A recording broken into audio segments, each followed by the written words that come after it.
often people's worst and best qualities are the same thing. And I have a lot of examples of this, but a primary one being me. My intensity, perfectionism, obsessiveness is my absolute downfall most of the time, but also my best quality. So it was never, and it was also the imposter syndrome. So I was never going to do something without writing copious notes to this day, because I felt like, A, I wanted it to be the best it could be. B, I really felt for a long time, and still probably do, maybe to a lesser extent, but still do. It was like, why should these people listen to me? What am I giving them? Am I the most of anything? I don't know that I can say that I am, but I can be the person who's thought about this the most. You can get takes from me because I've thought about this more than any other person in the world and put more effort into it. Like, what you're getting from me is the effort I feel the listeners deserve. Shannon is a podcaster for Rob Has a Podcast, RHAP. It is the preeminent podcast for Survivor globally. Not only that, but in her current homeland of Australia, she is the host of Talking Tribal, a TV show that analyzes the show after the fact. In South Africa, where she was born, she is a production consultant for Survivor South Africa. In today's podcast, we look at how she's managed to traverse the realm of just being a fan to being a preeminent figure in the Survivor community. Just a few notes if you're not familiar with the Survivor podcasting world, or even Survivor in general. Tisk tisk, firstly. Rob Sestanino, who she mentions, and Stephen Fishback are both former Survivor players, excellent in their own right. Nick Iadanza is a Survivor Australian player, also exceptionally great. Lastly, the next person you need to know is Mike Bloom, who is Shannon's podcast host for Survivor South Africa. Okay, well, now you're caught up with all the names that Shannon might mention. Enjoy. Shan, you've been in the podcasting space for a long time now. I think for a lot of big Survivor fans, it's hard to remember when they first came across you. How did you first get into the podcasting space? It's such a long story, which will surprise no one who's listened to my podcast. I don't know where to start. I mean, I guess where I would start is where I found podcasts, which I loved as a listener before I ever was a podcaster or ever even remotely wanted to be a podcaster, which was something I didn't want to do. So I found the podcast, obviously, through my brother, because I just copy his personality. He found them around 2012. We were both Survivor fans, but we both started like binging all seasons, became super fans, had never heard of what a podcast was before then, and then became RHAP listeners. And when I started my job in 2014, you get into that like cycle where you're driving to work, having lunch, like doing admin, like then there's a lot of time to listen to podcasts. So, and that was Cagayan, like one of my all-time favorite Survivor seasons. So I listened to every single thing. And from then I was just like 100% in on everything. And it became like a really big part of my identity to be an RHAP listener, a big fan of Survivor. Not even doing anything for it, but I was just so passionate at that point about Survivor and about the podcast. And yeah, I never wanted to be a podcaster. I wanted to be involved. I wanted to talk to Rob, who's at the head of the podcast. For your listeners who might not know, I was like, really wanted to like, be in communication with Rob or any of the podcasters. I wanted to make my mark in some way. So I started reaching out to Rob when Australian Survivor started, and Rob and Stephen, Rob and Stephen's like one of the biggest podcasters on the network. So they were going to be covering it. So like, I never thought I would cover it, but I was like, hey, if you need someone to give you like an Australian perspective, or like, could I write blog posts about it? Which is something we'll get to, but I never saw myself as someone who I thought could podcast. I thought I'm a writer, which is what I do in my daily job. Can I write about it? I'd like to write blog posts about it. And Rob said that the blog posts were kind of grandfathered in, but not kind of like what they were really investing in. So like, couldn't do that, but like maybe we'll get you on for a few minutes to bring an Australian perspective. I'm like, amazing. Like, I was just freaking out that Rob had replied to me. That was the first time he'd ever gotten back to me. I remember my brother and I were like freaking out about that, which was 2016.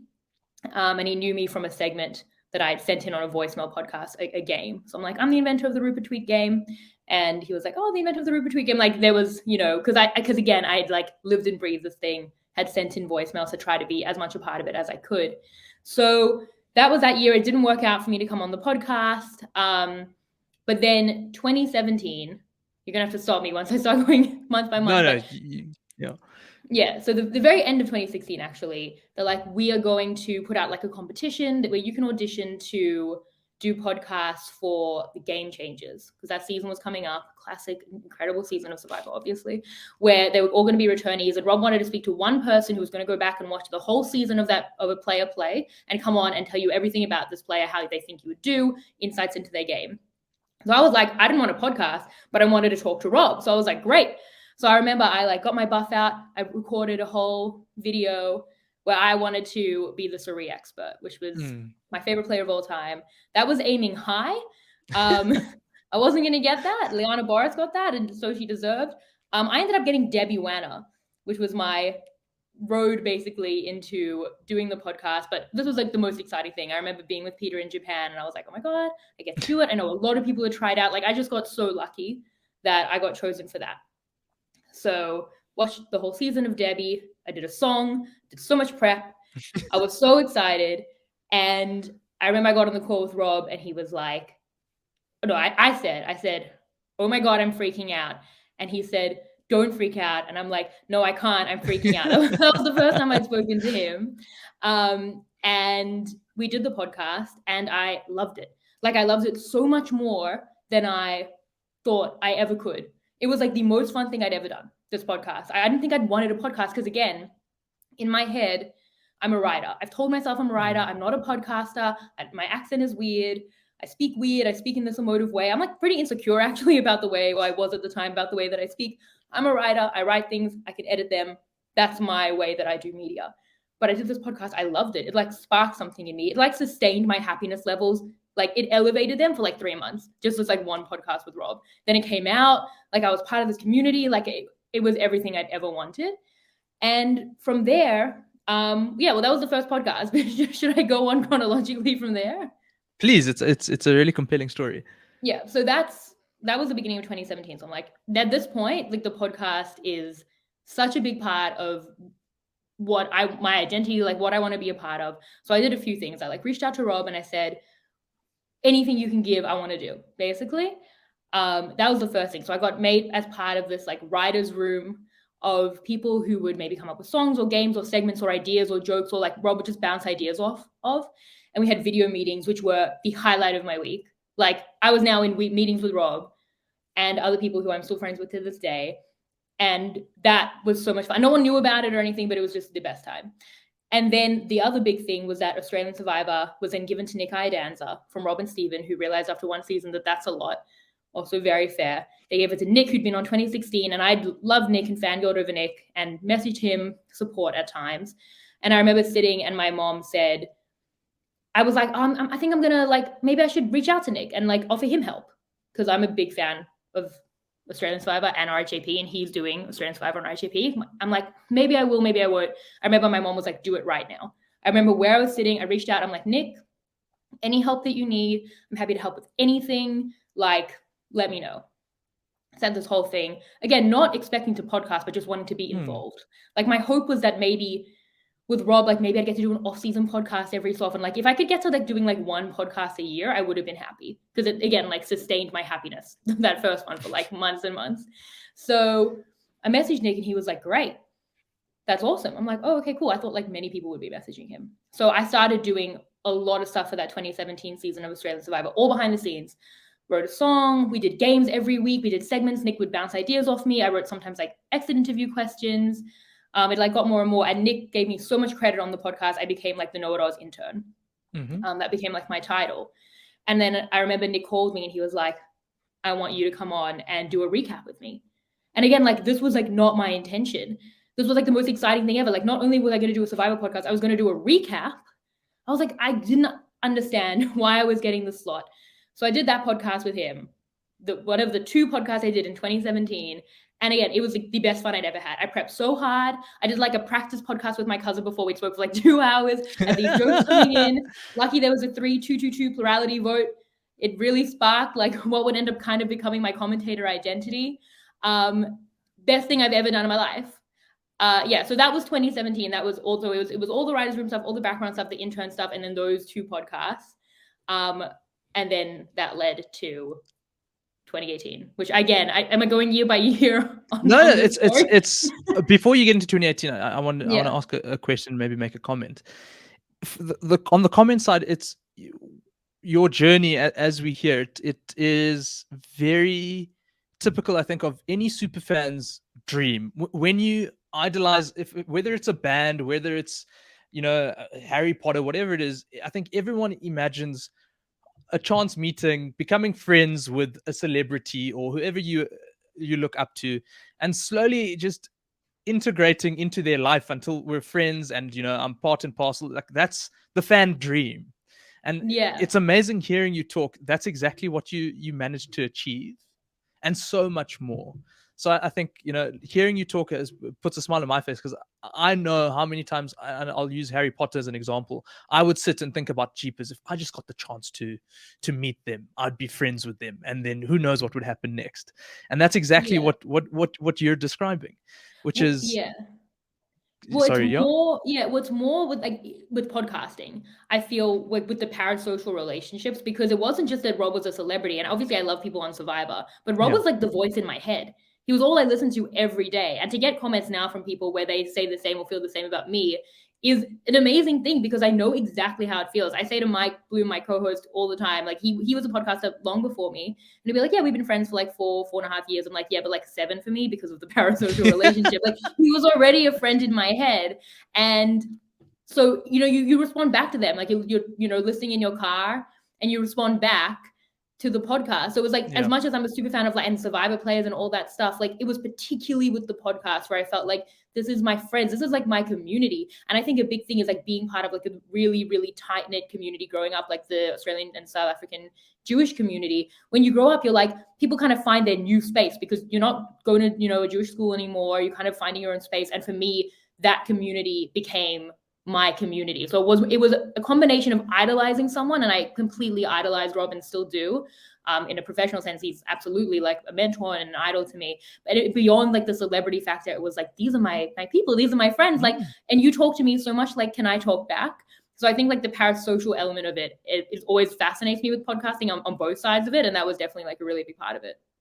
I mean, what you've described is exactly how I think I feel, how Dino feels, how a lot of South African, I guess, castaways feel when we got a chance to interact with you, right? It's like, we've been listening to Shannon and Mike for so long, we feel like we're friends, and to actually chat and then to realize how friendly you are and to actually build a friendship has been nothing short of living the Survivor dream beyond the island itself. So I completely understand what you're saying, and it's probably one of the most rewarding things about almost podcasting and YouTube, just when you're in the space of building a community, and if you're someone who understands what it's like to be a part of that community, not just be the figurehead of it, there's something exceptionally rewarding when you interact with people on either end. So me as your fan, I always enjoy the fact that I'm speaking to Shannon. I mean, even though I'd consider you my friend, at the back of my mind, I'm like, jeepers, this is Shannon, like, that never really goes away.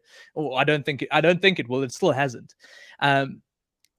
Going back to your story then, at the end of 2017, you'd been on 2 podcasts. You were it sounds like you were well integrated into the RHAP universe. But had podcasting become something that you started thinking of seriously as something you'd like to do, or was it more, I'm happy to just be involved in the background as much as necessary? Yeah, so I loved podcasting. At that point, like, Insecurities be damned, like, I wanted a podcast, but I just didn't see like where I would, because like Nick was covering International Survivor, Rob was doing all the Survivors. Who was I? Like, I only really wanted to be part of this community. I wouldn't have really thought of doing my own thing.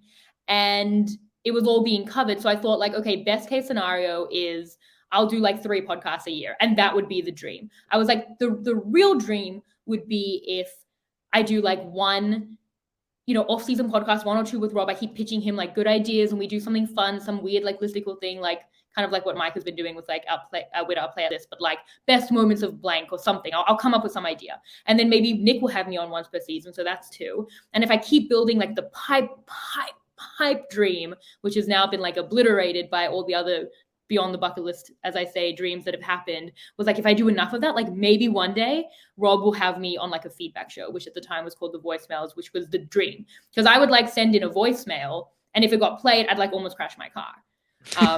Like just to get a voicemail played. So I'm like, if I keep investing in some way. Like, what if one day in like 5 years, Rob has me on a voicemail? Like, that was the dream for me. That is unbelievable. And so let's get into 2018. So how does it go from that being the dream, just let me be in and around a podcast with Rob fairly frequently, to actually flip, I'm actually doing my own podcast in the RHAP network? Yeah. So the first 3 or so months of 2018, I keep doing the same thing, like the background stuff with Rob. And then Nick said to me, I don't want to do Survivor New Zealand anymore. Would you want to do it? And I was like, no. I was like, not really, because that's impossible. Like, I wouldn't even know where to start with that. I say as someone who's meant to be a self-starter, but like, where to book guests, to do the technology. Like, it's very different coming onto a podcast with Nick or Rob and then like having Survivor quips. And who would want that? Who would possibly want me to do that? What a colossal step down that would be for everyone. He's like, I'm going to say to Rob that I want it to be you. And I was like, Rob will just cancel Survivor New Zealand coverage before he gives it to me. So I didn't think that I could ever do it. And so he was like, are you okay with me saying it to Rob? I'm like, I'm only okay because it'll never happen. Like, why did you go tell the Queen of England that I'm going to be a royal? Like, you know what I'm saying? Like, just, it's fine. So I actually forgot about it. Like, I didn't think about it because I didn't see it as a possibility. 1 month later, I remember sitting in my car. I just dropped Pete at the airport. I look at my phone. I have a message from Rob. He's like, I want you to host Survivor New Zealand coverage. And I'm like, oh, well, that's a giant step. And I remember I took a screenshot and I sent it to my family group, and my brother was like, whoa, I think you should do it. And I was like, I already said yes. Like, at that point, I was like, never, ever gonna say no, because it was I like every insecurity and fear that I had, which were many, many, many fears, went out the window with just like, oh, like if someone gives you your dream or something you couldn't even pretend to dream, you take it. Absolutely. So I just immediately said yes to that. And talk to me about those insecurities. What were you worried about?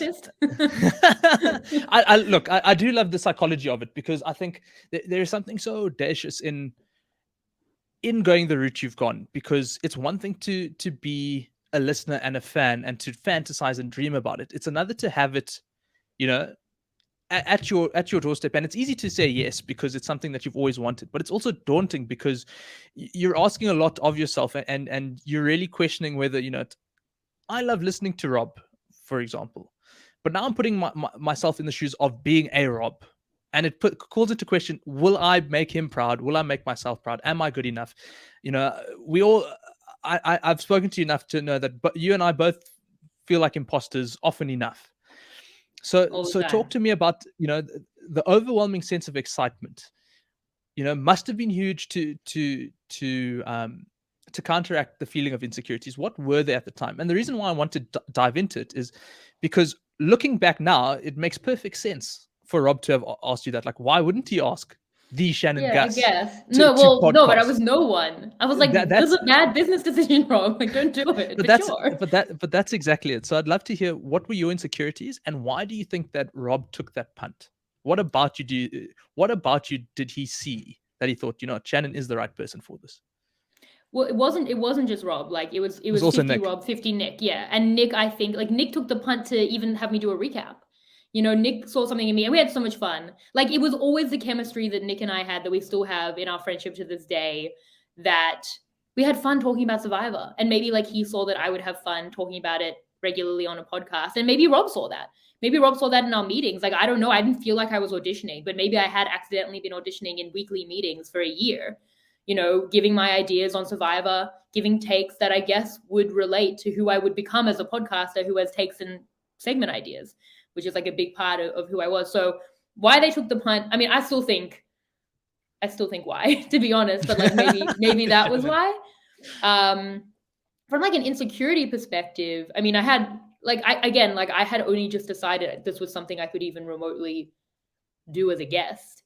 I didn't know where to start. I didn't know how to host. I didn't know technologically what to do. That was really scary. I hate change. Like, I was like, oh, I'm diving into this like big, scary, different thing that was the fear. I mean, I think there was like a little bit where my mom was like, you know, some people might be mean, like you're going to put yourself out there. And I was like, yeah, I don't care, which is funny because that ended up being some of the worst parts. But I was like, nothing could be so bad as to eclipse how good this is. And that remains to be true. Sometimes it probably got a little close in some of, like, you know, you put yourself out there podcasting, obviously. But that was my main thought, was like, it couldn't, like, anyway, there's no point. There was no like systematic thought process in my head because there was never pros and cons. There was never maybe, or, you know, none of that ever existed because I was always going to say yes for a couple of reasons. The first being, I always push myself to like beyond my fear anyway. Like at school, I performed. I was like the singer. Like I'm a pretty insecure person, but I still just like push myself to do it. I think that was ingrained in me from like my dad. Like my dad was like, push yourself, do everything. So I wouldn't have been like the person that I am had I said no. That's just not. I don't think I turned down dreams and opportunities. I don't think I hide from that stuff. And I never would have done it. I always would have wondered what if. The second was, it started a phase for me where I said no to nothing. My Hamilton phase, which I was very into at the time and remained to be, where I didn't say no to anything because I was not throwing away my shot. I listened to my shot before every big opportunity for like 3 years. And I was like pushing myself. And this was like the beginning of that. And the third being like, I'm a super competitive person. Like part of me, like, again, like nothing was logically in my head through this. I'm just psychologically analyzing why I would have done it at the time. Like I have a friend who always says like, follow your jealousy. Like I would have kicked myself forever had I said no and someone else had done it. Something as well, which has pushed me into other opportunities. What if someone else had said yes and then they were doing these cool things? And then I watched for 5 years as they had all the opportunities and they did the voicemails and they had the dream and they, you know, and I was just sitting here like an idiot because I was scared. Like it's like, I'm a scared person of many, many things, but not scared enough to not like do and take what I want. So that's why by the time anyone had even responded to me about it, I'd already immediately said yes to Rob. And at that point, wasn't even thinking about anything because I was like, I have so much to do. I have to like learn how to do this in a week. Oh, Survivor New Zealand started in 1 week as well. Oh my God. I had to do a preseason podcast. I had to watch all of Survivor New Zealand 1, which I hadn't watched, which is like a little secret thing. I got made the host and I hadn't seen the first season, which is something I don't love to publicize. So I watched that whole season. I had to book a guest for the preseason podcast. So I messaged Mike Bloom, who I was a huge fan of, who I knew kind of half knew who I was because he had like complimented my games for Nick and we'd like spoken a bit through that. And I remember I like booked Mike Bloom, my first ever guest. And I said to my mom, like, I'm so proud of myself. Like, what an amazing guest. I was like so proud that I'd like done the first scary thing. And then we did the podcast. And before that, I sat and I practiced with my brother for like 30 minutes. He was Mike. I was me. We did 30 minutes of the preseason podcast. And then I did it with Mike and it was a fun time. And I like eased into it. I started booking other guests. I learned that Survivor contestants love to be on podcasts. It's not as hard as you might think to book guests. Even winners, like, it was a lot. There's something about the limelight. For anyone who's been on reality TV, they definitely like being the star of their own show. So yeah, it should not be hard to get us to focus on anything. So I reached out. I had the RHAP name, so people kind of knew of me. And so at that point, I was just covering Survivor New Zealand. Cool. Shan, the thing about your story is, throughout this whole process, you still had a full-time job. And it sounds like you were putting in a ton of effort, like being part of the like the backroom meetings before there was you had any skin in the game, really. How much effort were you putting in just as a fan, where you were helping Nick out and not really doing much, I guess, to the listeners? They wouldn't have been engaging with you, versus when you actually got the offer to be the host for New Zealand? Yeah, I mean, the meetings, I would often go like on my lunch break to my car and do the meetings, which was only like an hour a week. And then the intern stuff, like, yeah, I mean, it was a time commitment, but I'd already been spending so much of my time invested, mentally invested as well, in Survivor and the podcast. So it wasn't like more of an extra time commitment than like, it took up a lot of my mental energy, but kind of in the way that everyone probably has like a main hobby that takes up their time. Like if you go to the gym several times a week, which I wasn't doing, you could just supplement that time with what I was doing for the podcast. So in terms of that, I think it was just like a regular hobby. Once I started podcasting, in hindsight, it was not a lot of time that I needed to devote. It was one episode, one podcast a week, no exits, but it took up like 100% of my mental energy because I was like, this is the most important thing that's ever happened to me. And yeah, so it was only like, because I'd watch the episode like Sunday night, I'd podcast maybe like, I'd write notes maybe like Monday night, I'd do the podcast like Tuesday, I'd get it out. I wasn't editing myself at the time, but it felt like a lot. I even remember like I went to a movie with Peter and I was like, I'm so grateful for the, like not grateful, but I was like, I made a note to myself of like the mental break from Survivor of just like, it must have been one of the Endgame. It must have been Endgame or whatever was out in 2018 in May. Whatever Marvel movie was out then. One of the first Avengers part. It was Infinity War, I think. Yeah. Okay. And I was like, wow, I really didn't think about Survivor for like 3 hours. That's like a record right now. So yeah, so it wasn't so much at the time, but it felt like so much. But it was going well. The first week went well. Second week I had with AK, who was on Australian Survivor. It did not record. And I did not have a backup, which was not good. I don't think it was my fault to this day. I think that the new technology screwed up because I didn't do anything different or wrong, but it genuinely caused me so much anxiety. So I was like distraught. We all spent like all night trying to get this back, couldn't get it back. I did not sleep. I went to work. I remember I had to like leave early. I was like, I'm sick. I was sick. Like I had been vomiting like all night of like pure stress. And AK very kindly did it again. We did the podcast again, and Rob and Scott, who were behind the scenes with Rob was a podcast, were like, every podcast has had this. I'm like, this is a nightmare. I remember I had the thought that I was like, I'll just leave the community. I was like, in my mind for a second, I was like, I'll just not send in a podcast and I'll just leave and I'll just never return. I'm like, I cannot do this. Like, that was like, oh, like, you know, all the fears that you like had bubbling, like they were legitimate. Why weren't you listening to them? You took on way too much. Like, you can't do this. And genuinely, that did cause me so much anxiety. We got the podcast out. It was a good podcast. AK was such an amazing sport. Doing it all again, a long podcast and all of it. It was good. And then I sent it, but the amount of anxiety I had that whole season, even through, and again, like literally I would vomit from nerves, of pure anxious nerves. Sure. Definitely before I had a big guest, or if I just felt like I had no control of the situation. So it was, but I was still having fun, but I was like very, very, I cared so much. Like I just wanted it to go so well. Concurrently, Survivor South Africa had been rebooted. And season 6 was on and everyone was saying they went to Rocks. This is incredible. And I felt like I didn't want to cover it because I felt like this wasn't like, I could not even imagine devoting more mental energy to this thing. And I'm going to cover a different show, but I felt like a duty to cover it because I'd heard it was good. Nick wasn't going to cover it. He just gave up New Zealand and someone had to do it. And like, it really felt like RHAP should be covering it. So I said to Robin, like, someone should be covering it. And he's like, okay, you do it. And I was like, okay. So I messaged Mike because I was like, who would cover Survivor with me? Who would just do this thing? And Mike was like, sure. And I was like, I don't want to do it every week. I just want to do like a few at a time just so we're doing it. But I can't do another weekly thing. Like my brain can't take it. Subsequently did watch, like started watching. I was like, this is the best. I'm obsessed with this season. But so we agreed to do that. He also had me on as a finale guest for his podcast, the B&B, which was a huge deal for me. I was like also really nervous about that, had a lot of fun with that.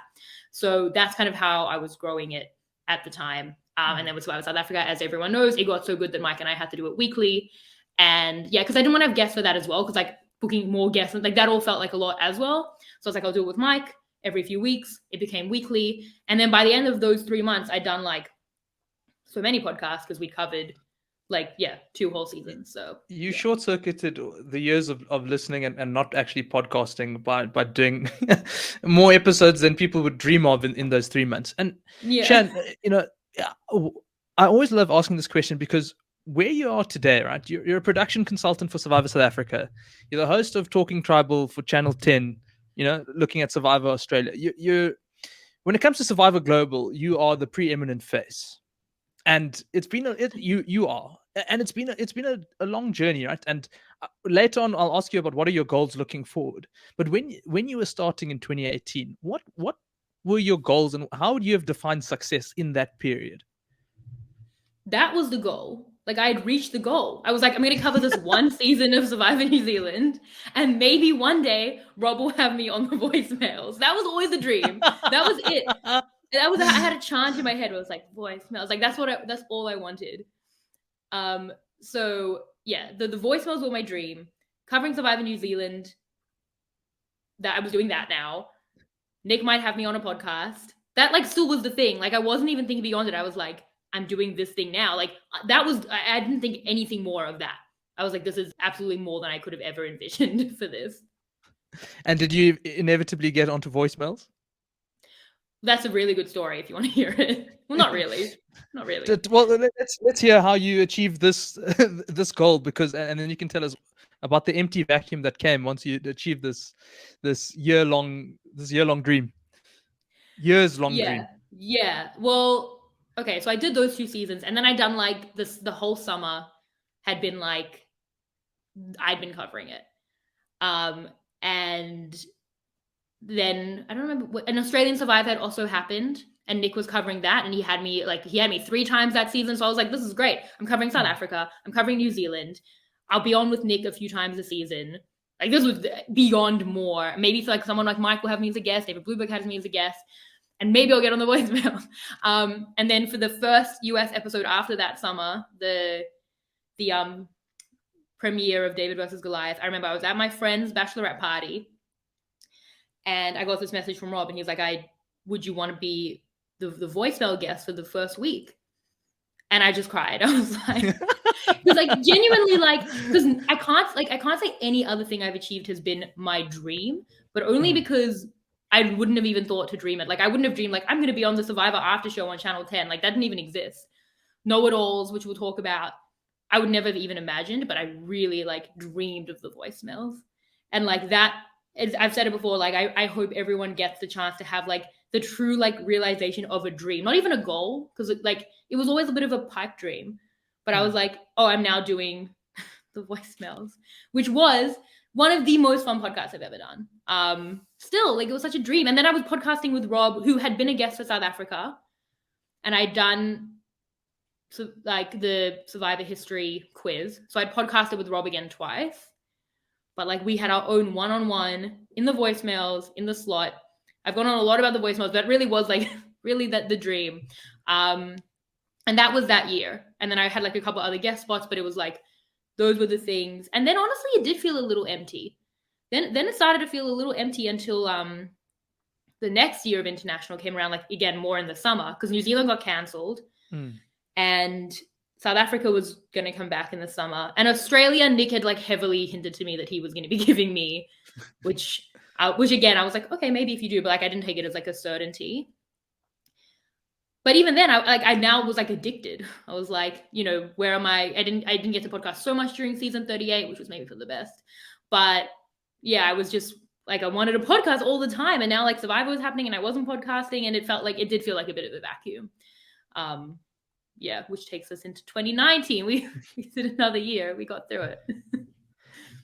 And so once you achieved that dream, I can't imagine, as much as it would have been empty and a bit of a vacuum, I can't imagine you would have sat down for too long without, you're an ambitious person. The next dream or the next goal would have come to mind. What was that? And sorry, I'm the worst. You can see I'm still learning, because I like asking 2-part questions. I do the same. It's the worst thing. So what was the next goal? But also, at what point did you start thinking of yourself as less of Shannon Guss, the RHAP fan, and Shannon Guss, the podcaster? Well, the next goal was to get on another voicemails. No, man, stop it. It was. I wanted to just go back. I'm like, if he could just have me again. And I also I'd met Nick actually the week before I was asked on the voicemails, and Nick had been like, I'm probably going to give you the podcast. And like, I didn't want to take it from Nick. Like that really wasn't a dream. I was like, you should keep doing it. Then he was having a kid. I'm like, oh, that's fair enough. So I didn't know what was happening with that, but that kind of felt like the next phase. When did I feel like a podcaster? Like at the end of that summer, I kind of felt like this is my thing now. We went to New York that winter for New York, but summer for us. When I'm saying summer, I meant like the American summer. It was like over that, but it was winter for me. But I went to New York in their winter, December, Jan, and met a bunch of listeners, and they like wanted to talk to me about the podcast. And I was like, I am a podcaster. It happened, and I was on the voicemails. Who could deny? And like in terms of the dream, like for me, I just wanted to keep doing what I was doing well. Australia was maybe happening, and just get on like, and maybe like, could people have me as guests? Like that was really what I wanted. But you'll probably see through the story, not a lot is me like asking for things, maybe because of my imposter syndrome, which is maybe a bad thing because it's good to pitch and stuff. I mean, I definitely applied to be on that first podcast with Rob. I definitely messaged Nick and I put myself out there. But in terms of like for asking for these big opportunities, you'll see it as a running theme in the story. Every single thing I was asked for ridiculous things that I never would have asked for, because I would have just never asked to do things like we'll talk about, like Channel 10, know-it-alls. I didn't audition for anything or apply for any of those things. So yeah. And you know, your brand is synonymous with being exceptionally well researched.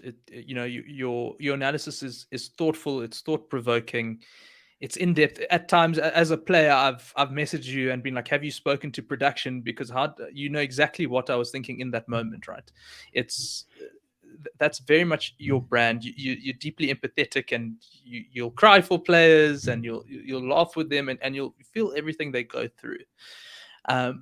What have you consciously done to build up that brand as a podcaster? Is it, or has it been, you know, that's just me, I've always been well researched, or has there been a lot of consciousness in terms of how you build Shannon Guss, the podcaster brand, or style of analysis? Yeah. Well, there's a few things. The first, in terms of like the intensity, that's just me. I don't do anything by half. As a friend, I can attest. Yeah. Actually, I once had an ex-boyfriend who said to me, like, why can't you love something half? Like, why does everything have to be? And that guy did not get me, because if you like, that's literally all of who I am. I often say, and I've said this on Survivor, and I believe it to be true of the world, it's a really important thought that I have, which is often people's worst and best qualities are the same thing. And I have a lot of examples of this, but a primary one being me. My intensity, perfectionism, obsessiveness is my absolute downfall most of the time, but also my best quality. So it was never, and it was also the imposter syndrome. So I was never going to do something without writing copious notes to this day, because I felt like, A, I wanted it to be the best it could be. B, I really felt for a long time, and still probably do, maybe to a lesser extent, but still do. It was like, why should these people listen to me? What am I giving them? Am I the most of anything? I don't know that I can say that I am, but I can be the person who's thought about this the most. You can get takes from me because I've thought about this more than any other person in the world and put more effort into it. Like, what you're getting from me is the effort I feel the listeners deserve. So that was a big thing in terms of just the effort that I give to things, especially things I care about. And I cared about this so much. And then for the empathy thing, like, I like to think I'm emotionally intelligent. But I remember there was one sticking point where I realized like what I wanted my role to be as a podcaster, which was in a post-swap episode of Survivor New Zealand. The players made what was consensus decided a bad move, right? By the fandom. And I thought like, well, I think this was a good move. Like, I think that this and this would be what this player was thinking. And I remember I was like really nervous for that podcast, because I was like, this is kind of a hot take. And I don't know that it was the best podcast, because I feel like I was kind of preoccupied. I like really wanted to get this point across well. And I remember then the listeners started being like, okay, maybe. And some people were like, no, bad take. But the player messaged me, and the player was like, that is exactly what I was thinking. Like, thank you for voicing that. And I was like, oh, okay, cool. And that made me realize, like, these players are not thoughtless morons. Yeah. Like, whether you agree or disagree, or they can make bad moves, but they probably have a thought to it. And that's something I've really tried to stick to since then, is like thinking through. I like will doubt myself. Like, I'll argue with myself in my head. It's like, well, this is why this player would do it. and this is why it's a bad move, but this is why it could be a good move. But rebuttal, like, because I try to think through it from everyone's perspective, and I could do it more. Like, all the players probably deserve the benefit of the doubt of why they might do something, and I try to do that a lot. And like, yeah, sometimes I hear from players, I'll like go through, I'm like, no, they were thinking they were splitting the vote 3 ways and all this stuff. And a player will come on and be like, I accidentally voted for this person. The thing is, like, for the few that I get wrong, or the few, like, it's worth it for the couple I get right. And anyway, I think it's an interesting idea to think about. And if it was right, all the better. And it's actually what I enjoy about podcasting. Like, I think it's A, fair to the players, and B, it's like a murder mystery that we're all trying to solve through clues of the edit and stuff. And it's way harder for Australian Survivor, where that edit can be misleading, but more misleading maybe than other edits, but not all edits can do it. But we're all trying to work it out together and give those takes. And I think that's what I've enjoyed and what I have like specifically tried to work into my podcasting. And I remember that podcast being like very much like a breaking point in me, like being very conscious about that. And as you've done numerous seasons now, you know, which season do you look back on and think, you know, this was my favorite season that I've ever podcasted about? And then conversely, which was the most challenging and why? Yeah, I mean, it's hard to go past SA6. That probably, I don't know that was my favorite, but I love that season so much. But Mike and I started that season as like strangers and came out of it as best friends. We just had such a fun time. So like just how formative that was in like one of the most pivotal relationships in my life. And I love the season so much. I just had the best time with it. And it felt like we were in on the secret. That like, do you know how good Survivor South Africa is? Like, it just felt like, and there was less pressure, which was really, really fun. Other than that, I would say like maybe like Survivor 40, because that's like my favorite season of all time. Getting to do that at a really not good time in my life, which will answer the second part of your question. But getting to do that, I had my brother on the podcast for the first time, which was, again, like that was a fan dream come true, because we'd shared RHAP very much since the beginning. And doing that together was one of my favorite podcasts. Every time I get to podcast with him, like there's a joy in that. Concurrently, at that time, the most challenging season I've ever done easily was All Stars for Australian Survivor, which was happening at the same time as 40, but they like lived in different parts of my mind. But I've spoken about that a bit on the podcast, but my mental health just toppled in a way that I feel like maybe won't make sense if I don't go chronologically through it, because you have to see the house of cards getting made to see it fall. And that season, it fell in like a week. Like it literally, like we'll talk about it, but like as if we go chronologically through my life, but it literally, there's a week in my mind that I came out of it. I remember I like came back to Melbourne. I had like a migraine. I did not feel good emotionally, and I never recovered. It took me like months to recover. So yeah, that was definitely my least favorite. And let's get into it a bit. So I'll ask the question, you can take us back chronologically. What was the cause of it? Was it burnout? Was it too much Survivor? What built up the cards and then brought it down? All right, 2019, the cards are being built. Firstly, I've achieved my dreams, where I would like drive home from work and I'd be like, I honestly felt like pinch me like a lot. It really was my dream. Like, it sounds sad, but again, my obsessive nature is who I am. That was 2018. 2019, I'm still like, again, like the vacuum, but I'm still loving it. I definitely feel like a podcaster. It's a huge part of who I am. It's becoming a concerningly huge part of who I am. So 2019, a lot of things happened. So we covered, I was given Australian Survivor, so I did Australian Survivor 2019, excellent season. I did South Africa 2019, which was a bit of a darker season, but still enjoyed it. And podcasting with Mike, always super fun, no complaints. Getting a little bit more attention, which can be more negative attention. But I like, it was okay. I moved. I was engaged. That was the thing. 2019 was the year I was planning my wedding. And in hindsight, that like other pole of obsession was like very good for me, as much as like it was all very stressful together. Having like this other obsessive thing to kind of pull me away, and the only thing I would care about as much as this would be like my dream wedding that I like cliche dreamed about since I was a little girl, that I like wanted to be perfect. I didn't have like a wedding planner. I was doing everything. And like, if there was anything I was putting as much effort into as the podcast, it was my wedding. And that pooled focus was good, like in hindsight for me. Had the wedding, everything's great. Oh, more things happened. Sorry. End of 2019, a lot of things happened in a row. Firstly, I got asked to be on Know-It-Alls for the merge episode of 39. So for the non-Survivor fans, Know-It-Alls was like the podcast. It is. Like, that's the one that Rob does with Steven. It's right after the episode, and I believe is the most listened to Survivor podcast in the world.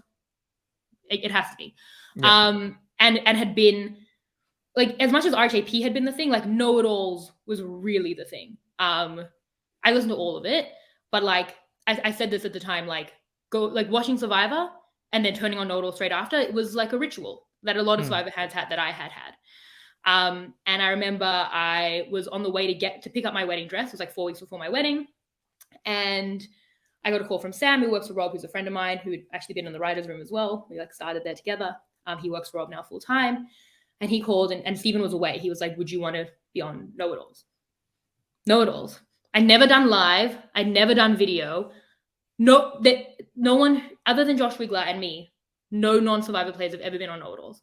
It wasn't a dream to be had. Like, it wasn't something that existed. And I had heard, he's like, apparently it's a pretty controversial episode. I was like, not throwing away my shot. Like, yes. And I remember I like went to get my wedding dress, which is like a big deal for people who like, you know, like, you're picking up your wedding dress. And I was like walking through the city with my dress in like a 4-kilo dress in just like a stupor. I was like, I'm gonna be on Know-It-Alls in 2 days. And as someone who loves to spend, you know, because of my imposter syndrome, hours and hours writing thousands of words of notes, no, it's going to be immediately after. Yeah. I have to take the day off work to do a live video podcast of what's going to be a controversial episode. But again, like, wasn't ever going to say no, and I'd never regret it. And I definitely don't. It's my proudest thing I've ever done in my lifetime. Saying yes to it is the proudest thing I've ever done. And then the podcast itself. So we watched the episode. That morning, our internet had gone out. Decided it was going to go out. And I was like, I'm too stressed to deal with it. So I went to my dad's tennis club to do Know-It-Alls. But then the ice cream machine was too loud, so we had to like move all the ice cream so we could switch the ice cream machine off. I'm like, Dad, I don't have time for this. I'm like sitting in front of this like giant tennis racket. I watched the episode alone. We lock up the tennis shop. I'm just sitting there and watching the episode. I'm writing my notes in my little notebook. And we didn't have ads because we got the screener like as it started. So I had like 30 minutes. I like wrote it out and thought of like the main things I wanted to say. And I'm like, this is okay. This is going to be okay. And then I got on with Rob, but before it started, Rob seemed a little nervous, maybe about me, maybe because it had been really controversial. For anyone who doesn't know, there was like a sexual harassment controversy. And I said to Rob, I was like, it's gonna be okay. And he was like, okay. And I was like, okay. And then we did it, which is another thing I'm proud of, that I was like, we got this. And that podcast, it was a tricky situation, 100%. And that was one of the podcasts where I felt like very thankful for having really wanted to lead with that kind of idea of like empathy and nuance, because I felt like it would have been easy to come in scorched earth, but I felt like everything I said was in some way hopefully measured. And yeah, and I remember I like turned it off. My dad came into the shop. He's like, how was it? I'm like, I think I crushed it. Like, for someone like me who's insecure, I was like, I am so proud of myself that I even put myself in to do that. And I looked at my phone, tens of thousands of people live watching it. And I got the thing on Twitter it says like, you are getting too many notifications. Like, we were now like, I don't know, we're like streaming your notifications. Like, it's too much. And then I like got on a plane with my dress. Like, the whole thing was just like, like that day I like ran home from that and I got on a plane. And that whole thing, I'd been on the radio as well. I'd been on ABC radio talking about Survivor a couple months before. I went on ABC again to talk about the situation. I went on Know-It-Alls again the next week. So that was all a very extreme kind of progression of things. At the same time, which is a separate story, which will also lead to 2020, but at the same time, I was getting asked about coming into Channel 10 about doing Talking Tribal. So those things were all kind of happening at the end of 2019, also right when it was like right before my wedding. So yeah, that was the end of that year. And it's the thing that I want to speak about is these incredible highs. The one thing you haven't mentioned are the incredible. We're coming into the incredible lows that come with it. Being a podcaster, as you've alluded to earlier, there is a deep sense of community, and the key is to build a community around you. Um, it's a blessing and a curse, because your blessing can bring you your blessing, your community can bring you up, but there also, you can have detractors within that community, or trolls, who bring you down. How do you manage that, and what are some of the challenges you face as a podcaster? Yeah, at the time, there were not a lot of lows. I mean, people were haters. People could be mean, but people were mostly really nice. I think as well, when I started out, like, people connected on the fact that I was a fan, and still largely do, other than like the maybe extreme naysayers. But they felt like in tune with me. There was a lot of love. There was a lot of positivity. And after that, know-it-alls getting messages about like how I'd helped people through the episode who were victims themselves. Like, the love from that still kind of boggles my mind from that podcast. There were still annoying comments. I don't really remember them now, but I know that they existed. But everything was on such a high for me then. As you'll see, this is the house of cards, right? It's like there's like danger ahead. But everything was on such a high that again, like, that doesn't really resonate for me in a way that I can still remember like other mean comments. But like 2019 was like definitely the best year of my life, for the wedding as well. But also all the Survivor stuff, and it wasn't resonating for me as badly. And I'm lucky not to get so much hate compared to how hateful the internet can be. And everything was just like such a dream that it did not affect me so badly. Although an annoying comment will upset you, but there's nothing that like really penetrates. When we get to 2020, that'll probably be a better question. So maybe coming into 2020, after the highs of all of this, how did things start taking a bit of a nosedive? Yeah. So the other thing was that I had been asked to come to Channel 10 for Talking Tribal. There had been someone in at Channel 10, Michael Tozer, who's a friend now, who was a listener, and they were going to do this after show for the All-Star season. And he said like they wouldn't have known about me without him, but he was like, there's this commentator and she's like kind of known globally and you should get her in. And I'm really grateful for that. But I was also really proud of the Talking Tribal stuff, because like it kind of like built every phase. Like, they're like, okay, we'll bring her in. So I had like a meeting, and then from the meeting, they're like, okay, well, we'll do a test. So I was in the test, and then they were like, okay, well, you'll be in some episodes, but not as a panelist or a host. We don't know how many, but you'll be in some as like a guest person. We don't know how many. I'm like, okay, great. If I'm even like in 2 or 3, like, what an honor. Ended up being in every one for that, and every season since. And the panels have changed. I'm actually the only person who's been in every season that they've done of the show. So it built and built, and I am proud of that. So I felt like, okay, well, my wedding's done. I'm going to be doing Talking Tribal. It's going to be an all-star season. My friend Nick is on it. Nick, who I owe everything to. And a lot of people that I know, but like the Nick thing was a big deal. And I'm just now going 100% in. Like, if it was ever not 100 before, if it was somehow 98 and the wedding thing like also took attention away, like, this is going to be the year. Like, 2020 is going to be even better than 2019. A lot of people had that thought probably about what 2020 was meant to be like. And still covering all of it for RHAP. I was going to do Talking Tribal. And I remember I announced being on Talking Tribal. And that also was like one of my proudest moments ever. They all happened in this like very small period of time to each other. That I like had made it to that point. I was super proud of it. But then it was that first week of the season. I think it all just like built up to a point that I could not handle.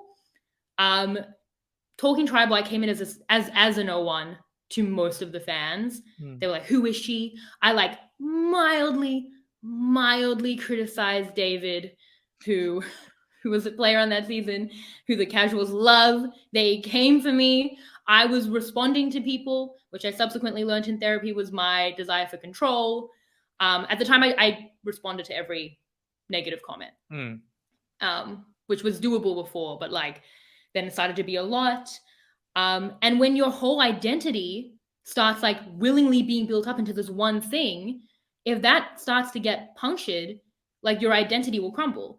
And also, as I learned in therapy, things that seem obvious, but things like no matter how good something is, it still shouldn't be your whole self. Yes. shouldn't be everything. You shouldn't care that much about it. Like, it's good to care. Again, pros and cons. Like, it's good to care, but like, should it be everything to you? And I just, through some of the negative attention through Talking Tribal, or like the bigger platform of it, through how big a season All Stars was, which was getting a ton of attention, through responding to people, through getting in my head, through some of the negativity on the season, through Nick, who I cared so much about, who I just wanted to do well more than anything. I took that on, and it was my life, and I couldn't escape it because I can't escape Australian Survivor. It's a daily thing. And I had my actual dream. I was going into the studio and doing Talking Tribal, the after show, the official after show on Channel 10. What? And like, I had a couple of months before it happened where I was like, this is the dream. And I definitely was so excited about it. But I was also like so upset all the time. And I was so guilty that I could be upset when I got everything I wanted. This was way beyond the voicemails. And I'd also subsequently was doing more voicemails. But even so, I was like, just devastated. And I think it just like built up for me in a way that my anxiety was really bad. If I got any hate, it was just, I still don't like the hate. No one likes the hate, you know, like no one. And I've like very much limited what I see about myself in a way that I used to like Google my own name. But yeah, it was just, yeah, it built up. The house of cards like well and truly fell, where I was like, this was everything I was. And now I didn't like it anymore, you know? I think you bring up such a great point, because on two parts. One is what you said about your biggest strength can also be your biggest weakness. I resonate deeply with that. It's actually just the other day I was thinking about how people's opinions can really affect me when they shouldn't. And then it clicked that, but the reason why I've done a lot of good things in my life is because I care about what people think in advance. And so it pushes me to do better. So you can't have one, like a lot of my success would not be here if I didn't care about what other people thought. And consequently, people can also make me feel really shit without even knowing it, because I care about what people think, right? And you can't have the one without the other. And for you, and then the other thing with that is, you know, you've built up into this podcasting powerhouse through a passion, an innocent passion, right? And a genuine excitement to be a part of a community, to contribute to the community. And it has snowballed in ways that you could never have imagined at the start, right? And so what ends up happening is there's this deep sense of joy that just underlines everything that you've mentioned. And that joy doesn't go away. The success just adds to it. But what comes with that, as you mentioned, is more and more public scrutiny. And as that public scrutiny increases, it starts sapping away at some of that joy, because that wasn't part of what you envisioned when you got started into it.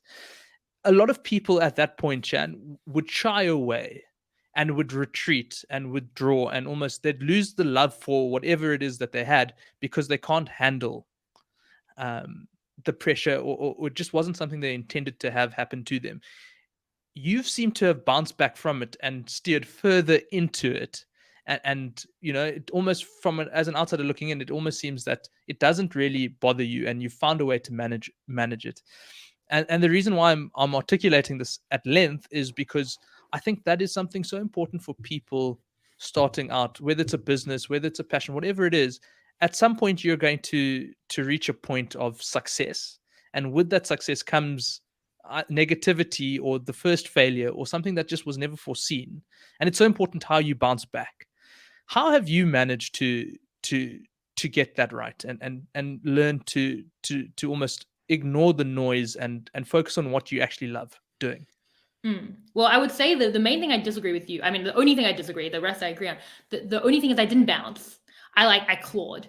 I'd like fallen off a cliff and I clawed my way back, mostly through therapy. Like the breaking point for me was, I was really, I'm an anxious person anyway.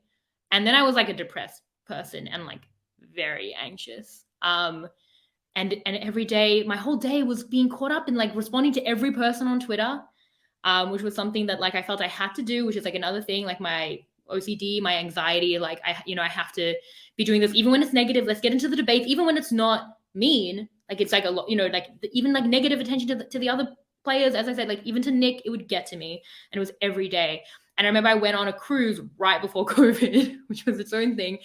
25 members of my family went for my aunt's birthday on a cruise, and I didn't pay for the Wi-Fi package, and I didn't have my phone. And if you were to look at my mental health over those few weeks, it was like flatline, flatline, flatline. But for 2 days, it was like up here, like up, like, because I didn't have and I felt like I'm back. Because I kept saying, and like Peter kept saying to me, and my mom, they both kept saying like, maybe you should go to therapy because you're not doing so well. And I was like, no, because I just need to have a good day, because I'm not having like any good day. So if I have one good day and then I build that and I have a second and like a third good day, then I'll be having good days and then it will be solved. And so I went on this cruise and I had 2 good days. The whole weekend was fun. And I was like, great, solved it, feeling great. And I landed back on the Monday morning. My phone, stupid phone, had gotten back into reception. And David, the person I had mildly criticized, who's a friend, who's a great guy, had posted a really complimentary thing about me. He posted a clip of me admiring him because I was really positive about his game the whole season. And he posted a clip like, this girl knows what she's talking about, like being nice about me. And the trolls who had trolled me before came like hard. I was like, no, like, you're not finding me here. And like, I got into it with one of them because that's what I was doing, because I had the worst possible processes around all these things. So I never had therapy around it. And every bad habit was what I was doing. Again, like Googling myself, like, don't do these things. So, and like, then he said something that made me realize like he was one of the people from like the first week, like the week that had made me so upset, like from Facebook. I'd like blocked him on Facebook, and now I was getting into with him on Instagram, and I was like, oh my God, I was like done, like mentally, like rock bottom. And my mom was like, you're going to therapy. Like, this is not, and I was like, yeah. And it's not just the haters. Like, I don't want to make it that, because it's not just that. Even now, even if I'm not getting hate, the way I get into my own head, my obsessiveness with it, my OCD around it, my own perfectionism for the podcast, all of that pressure I put on myself is something I need to manage with my mental health. It wasn't just hate. It was everything. It was like the space that I was in. And that's something that I still help myself with now in terms of like perfectionism and letting go and, well, attempting to. So that was a thing. And then I started going to therapy, and that's when I clawed, and I worked. COVID had hit, which meant Survivor was soon going to be off the air for its longest hiatus, which is a terrible thing. And COVID was horrible. And in many ways, COVID was not good, because the mental health stuff of COVID then adding to everything was bad. But the space it gave me to work on myself and again, like build myself back, was a good thing. And I didn't feel like myself as well, because I was like, I felt like such a phony, because I'd be devastated all the time. And then I'd get on the podcast and I'd be like, hello. And I'd be like my happiest self, or at least my most energetic self. And then I feel guilty. Like, this podcast is making me the worst version of myself, but it gets the best version of me. Then everyone else in my life gets the worst version of me because of the podcast. Like, how does that make sense? That's not fair to anyone. My husband, my family, who are all so amazing, but it's not fair to them. So yeah, I just basically spent the months building myself back. I learned a lot of important things about myself that I had not understood.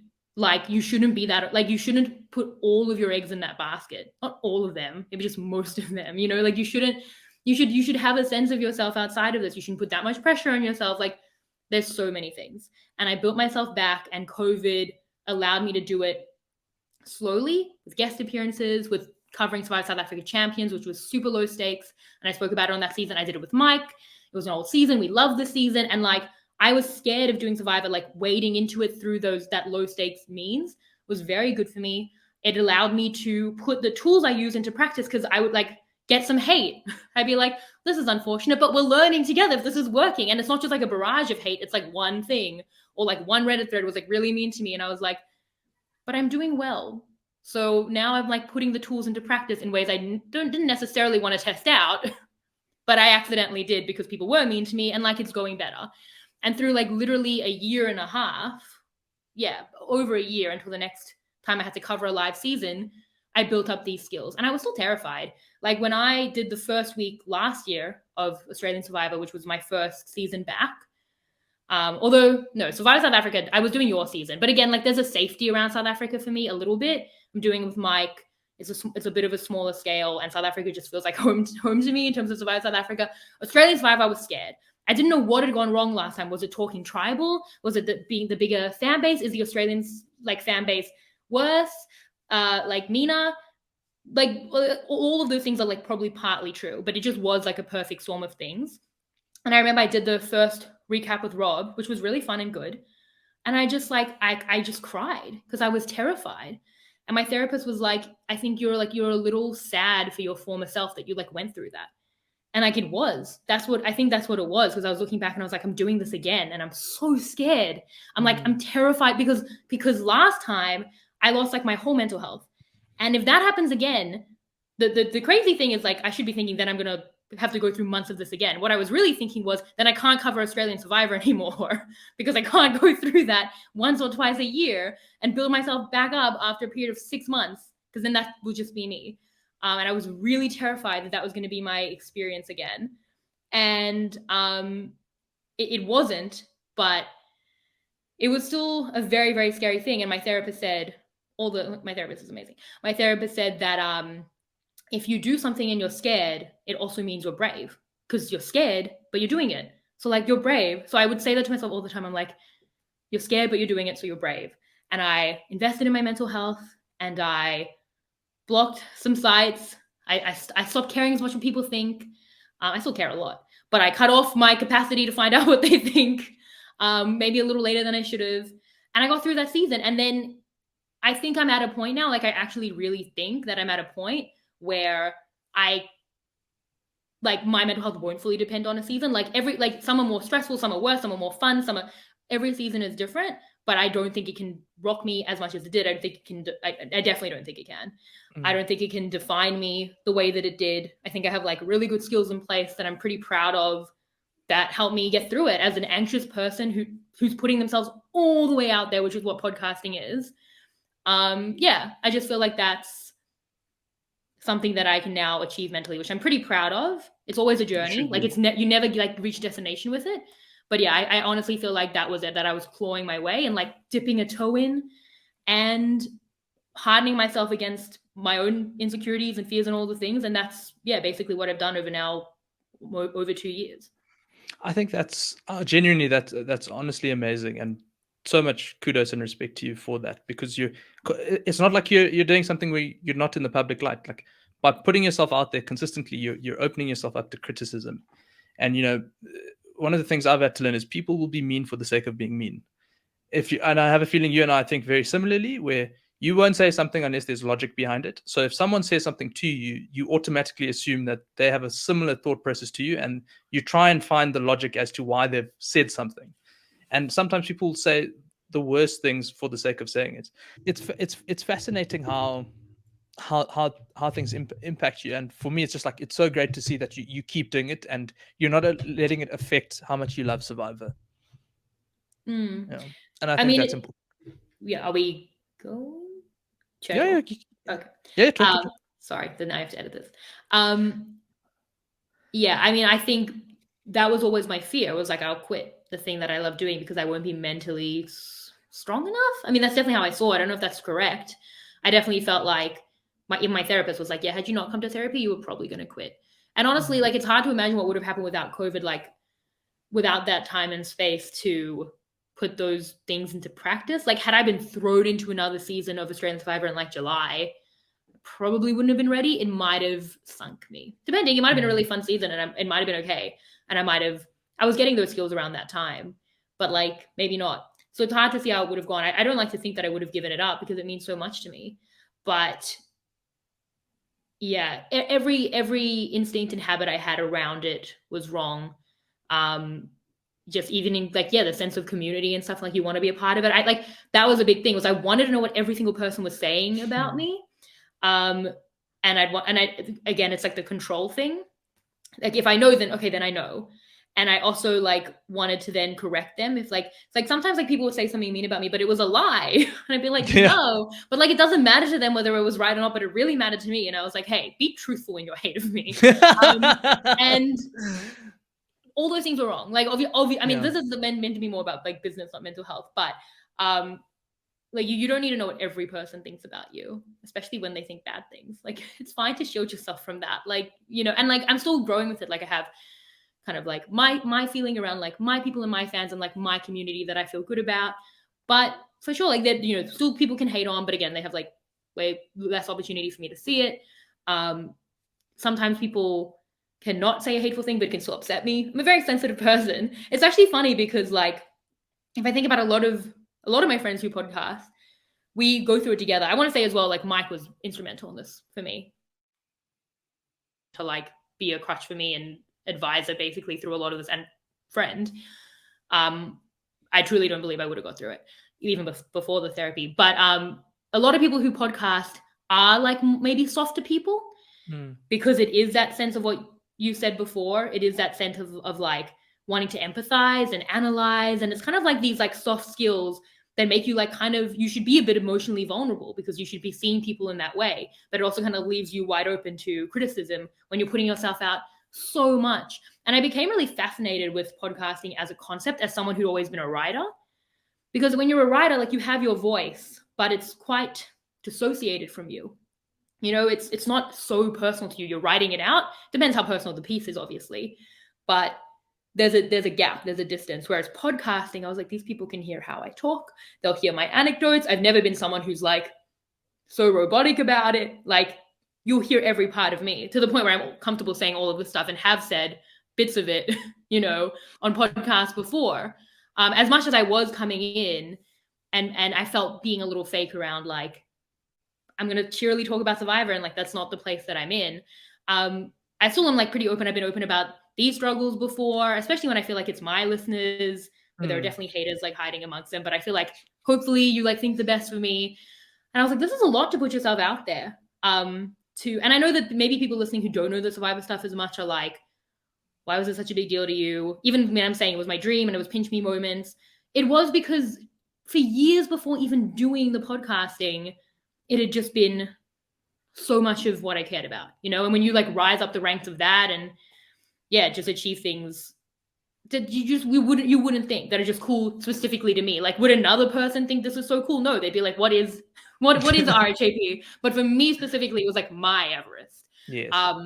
So it's funny, like, kind of the clash that you need. And I honestly think like a lot of podcasters and people who put themselves out there have struggled with things like this. Probably they'll have their own stories that are a bit different, but it's a personal medium. There are the parasocial relationships and communities and fandoms who are obsessive as well, as is their right to be, can be hardcore. Like, it's all of the parts of what makes things really, really personal. Like, they choose to listen to you in like their most mundane moments, you know, while they're walking the dog or driving to work or doing some chores. Like, you're there with them in their ear. Like, to me, that feels really personal. So I've like been really fascinated by that since I started podcasting, really. Now, let's move slightly off from the podcasting, right? So you've gone from independent podcast host to TV host for a Survivor broadcaster to production consultant for a production house that produces Survivor. How did that happen? I don't even remember. I don't even like, because everything with LaRue was like so natural. Like, no, he did. He asked us to be a part of it. It was again probably around, you know, I probably don't remember because it was around that 2020 time when everything was bad. Yeah. And just for context, for anyone who has no idea what I'm alluding to, is Shannon is a production consultant for Survivor South Africa. Yeah. So not just Survivor Australia, also Survivor South Africa. She does it all.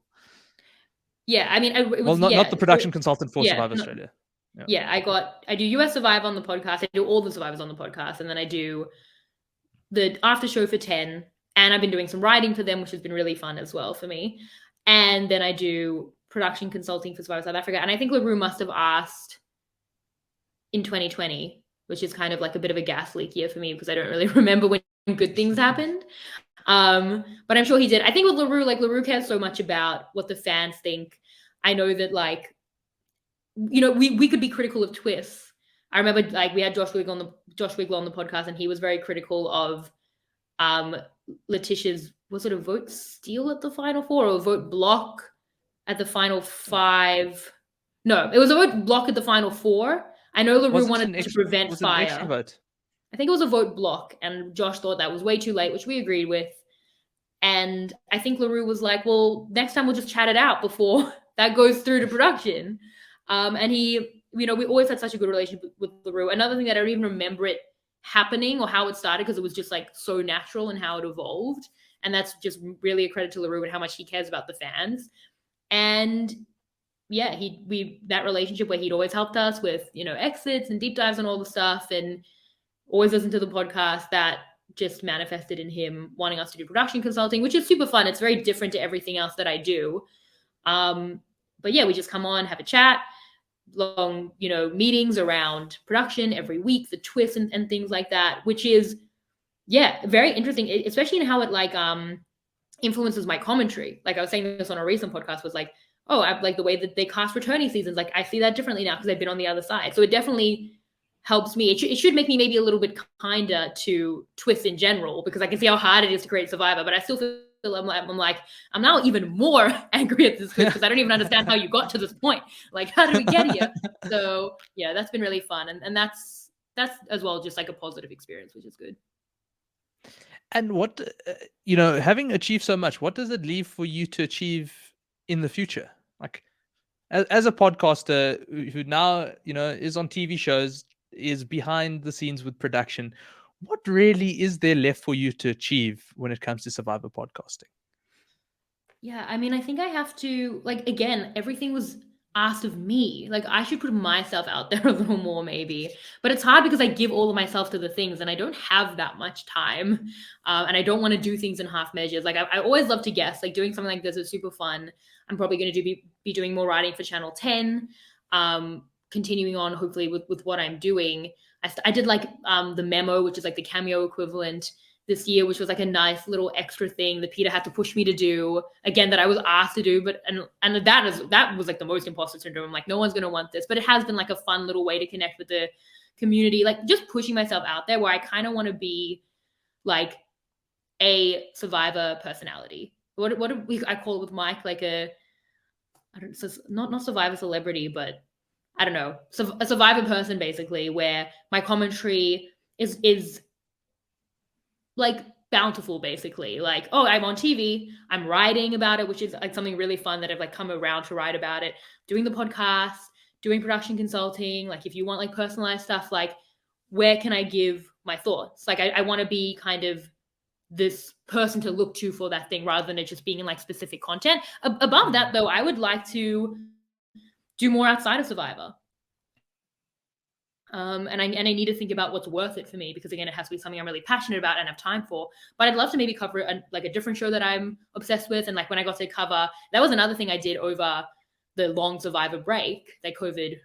One of the good things COVID did was that I did like Hamilton, for example. We did a really fun podcast where we like, as people who'd never seen Big Brother, we did like a Big Brother casual thing, like fun things that weren't Survivor, that reminded me like I really love podcasting. It's not just Survivor, and I love creating content that I'm passionate about, and doesn't have to be Survivor. So that's kind of where I'm pushing it, but I should probably think more about like long-term goals that I can push myself to. But, so much of it was like pushing and getting more opportunities than I could really suggest, because more was like being given to me. And again, like this is all sounding like a lot. It is about Survivor podcasting. Like, let's all get some perspective, but like, that's what I was doing. Then I had like my mental breakdown. Then I had to recover. And then as early as like under a year ago, I was still kind of a little reticent about how that would even go for me. So I'm only really now at a point where I can like, I feel like I'm kind of stable with what I have and could maybe build on it even more. And that's what I felt like this year, but like this year for like the first time since I started, pretty much. And one last question before we get into a few personal ones, and I love how I say that because I feel like this whole podcast has been deeply personal. How do you manage between podcasting and work? Because the thing I still find fascinating is you have a full-time job and you're a full-time podcaster. On the previous episode we had Carla, and she was mentioning just how hard she finds it in running her side hustle and then also having a full-time job. How do you manage it? Because it seems to me that you're running at like 250% all the time. Yeah, people seem to think that I'm like a productive person. I don't always feel that way. And when Australian Survivor is on, like podcasting is definitely a full-time job. And have Talking Tribal, we watch like the episodes earlier in the week, and then we do Talking Tribal, and then we watch the episodes on TV, and then we do the podcast and doing exit interviews, and also TBD on how this season of South African Survivor is going to be 4 times a week. So that's probably going to be a lot too, but I don't think as much for me as Australian Survivor. My life does kind of stand still during Australian Survivor in particular. I've been in my job for 8 years. It's also in media, very, very different, but I'm the editor of a magazine. So I do it from home, and I'm very much like a list and like goal-oriented person in that way. Like I'll write my list, I'll double tick them. If I've done something that wasn't on the list, I'll write it on the list so I can tick it off. Like I love ticking things off lists. So I'll kind of like know in my day, it's like, right, do this, this, this, and this, and just like get it all done. And when Australian Survivor is on, like that does take up pretty much all of my free time that's not work. And I kind of know that I can't devote as much of myself to other things, which is a little bit frustrating. But then I try and get like long lists of things I want to do in between these big seasons. Like before Survivor South Africa starts, I want to do like this for the apartment. Between the Australian Survivor seasons that we just had, there was like a 3-month period, and I was like, or maybe about a 4-month period, and I was like, I wanted to like buy property so I could move to Sydney. So I like got into the property market, like was looking at things like as much time as I've been spending on Australian Survivor. I like looked at that, like that was my new like full-time job alongside my full-time job. It's just a lot of like deadline based work. I'll kind of just like see the next deadline, whether it's for work, which I have like bi-weekly newsletter deadlines, the podcast, and I'll be like, what's the next like most urgent thing? And I'll just like get that done, and then it'll be done, and I'll feel good about it because I've finished this product, whether it's a work thing or the podcast. I've put it behind me, hopefully, if I'm not obsessing over it. And then I like move on to the next thing on the list. So that's pretty much how I do it. And when it's just like US Survivor, that's like a weekly podcast. It probably is like 10 hours of work, 7 to 8 to 9 to 10 hours of work. But like, that's fine. Like other people have hobbies that are that much, and I'll like really invest in that time. But it's just when like the big seasons are on that it's like 2 full-time jobs, which is just, I just work hard, really. Like I just get at it, Yeah. Okay, I lied. I actually have one more question or two, and then the personal ones. For anyone who's wanting to get into podcasting, what's as someone who's done hundreds of episodes now, what's your advice? Like, what are the key things that someone like myself, trying to become a good podcaster, what do they need to look out for? What should they be focusing on? I mean, I would say be yourself. Like that's a big thing. That's what people cling to with podcasts. And it's a phenomenon that I've, again, been really interested in, because I feel like 2 podcasts will have the same guest, like it's the same Survivor guest. And maybe people don't listen for the guest, but they'll listen to the one that they're like, there's a lot of like, almost like a cult like allegiance to podcasts sometimes, because people cling to the personality of the host that they get to know, that they like, and all they really don't like. But if there are people that really like you, that's the thing. So if you have if you have that gap up the way that I feel like writing often can, then I feel like it defeats the purpose and people won't like it. I mean, everyone is different. Like my thing works for me. I kind of have thought about it before. I'm like, I wish I was like an apathetic podcaster. Be a lot less work. But it definitely is something that like people like that. When people are just like so chill and casual, that's a personality type that some audience members really like. But I am not chill. So I'm going to put in the work, but that's who I am. Like I've never been anything other than like exactly me. And if some people don't like that, like that's okay. But for the people that do, like that's what sustains my whole career. Like that's what this whole thing, that's what makes it all happen. Because if people didn't like me and didn't want to listen, then there'd be nothing there. So I think that's a big one. And I do think like the research and the prep and all of that, like that at least makes me feel good about the product. Like I feel like half the work is done before I get to podcasting. I've thought a lot about it. Again, if that's not your style for everyone, that's okay. But I do think like the amount of like work that you can put in before and just really give thought to it and like think about your point of view and just kind of what makes you different and special in yourself. That's a big part of podcasting, because if people just want to like the facts of something, they could read an article, like they could read Wikipedia, but like people want to hear a conversation. They want to get to know you and understand you and connect with you. So I think that's a really big part of the medium. And then last question on podcasting. Was there anything that you were doing at the beginning of your I guess your podcasting journey, which you thought was really important, that over time you've actually stopped doing, or actually thought it wasn't as important as you thought it was? It's a vague one, but question. No, that's a good question. I mean, that would require me to let go a little bit. I mean, other than like, yeah, thinking that I need to know what everyone says about me. I think I've only built on what was there to begin with. I'd love to say like, yeah, I was writing 3,000 words, but now I know myself. I'm happy to just chill and come on a podcast, but I'm not. Like, if anything, I'm writing more because I'm trying to give more benefit of the doubt to the players. And I'm like, the worst thing for me would be like, oh, I forgot to say that point. So I like really try to think about it. So I think I've just built on things. I don't feel like I've gone backwards on anything. I feel like as I've known myself more and more on the content that I like to create and that I hope people like about me, I've only extremified what I was doing before. I don't know that I've which is maybe a bad thing. Like maybe I should like go a little bit like, are these things all still working? I'm not sure. And again, like I hate change. So like I should at times probably push myself out of my comfort zone a little more without it, like someone pushing me out of it. But yeah, at the moment I feel like I'm definitely a different podcaster than I was when I began, but I feel like it's all just maybe like the evolved Pokemon version of what I had been. Evolved Pokemon version.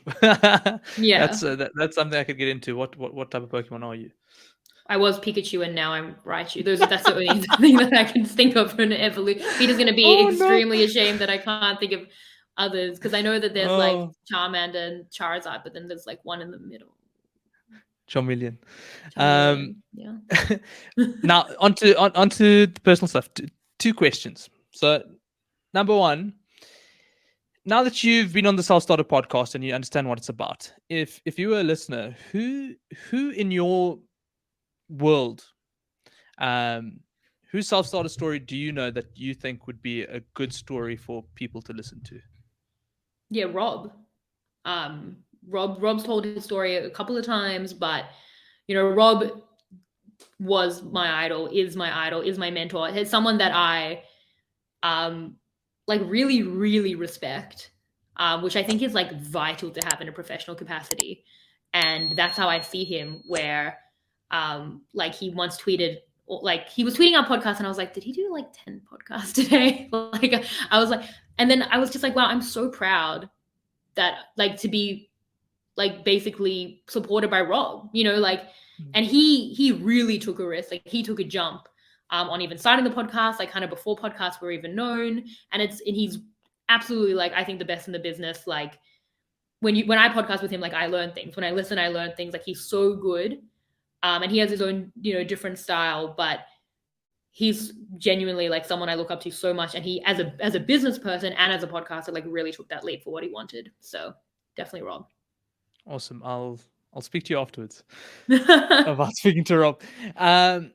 And then the last question. If you somehow miraculously had to be standing in front of 6-year-old Shannon, knowing what your journey is up until this point, what would you tell your younger version to look forward to the most in that journey? I feel like everything that I could tell that person, she'd be so confused. Like, you're going to be a podcast host. It's like, I don't know what that is. It doesn't exist yet. But I don't know. I feel like 6-year-old me, would 6-year-old me be disappointed? Because for all my life, I was always like someone who loved to create. But the thing I created was singing and songwriting. It was always music. And that was how I pushed myself out of my comfort zone. Like, I was always like in all the performances and writing songs. And I very much like wanted to be like a famous singer. Like that was always my dream. And then that dream like fell away. Like I went to uni for music and I was like, yeah, this isn't for me. Like this isn't how I'm going to spend my life trying at this thing. And then I did my master's in media and I loved media. I loved writing. I even loved the TV thing before I even realized it. I didn't think I could do it, but I loved it. And it shifted from that. So I think 6-year-old me would be really confused about why I'm not singing more. Like my dad is still confused about it. And why I'm doing this thing. But I think maybe I just tell 6-year-old me, like, trust yourself. like back yourself maybe a little bit, because I am doing something I really love. Like, you know, like I am really grateful to be doing it. And I think I've earned it, you know, like it's only because I have put in a ton of work to do it. So like, I think 6-year-old me, like I need to tell 29-year-old me all the time, like, you're okay. Like it's the same thing that I'd be telling that person, like, it's going to be okay. And like, maybe just back yourself a little bit, you know, because you'll get there. It's okay. Even if it's not exactly how you thought it would look, like it's still good, you know? Shannon, I've found this chat really, really insightful, really inspirational. All I can say is thank you so much, my friend, for joining me on the podcast. Yeah, you remain a favorite amongst us Survivor super fans, and I'm so excited to see what comes next for you. I know you say you'll never be on Survivor, but my fingers are crossed that one day you'll take the leap, and we'll have you in front of our screen watching you win 500,000 Aussie dollars. But yeah, thank you so much. It's been a real pleasure and privilege.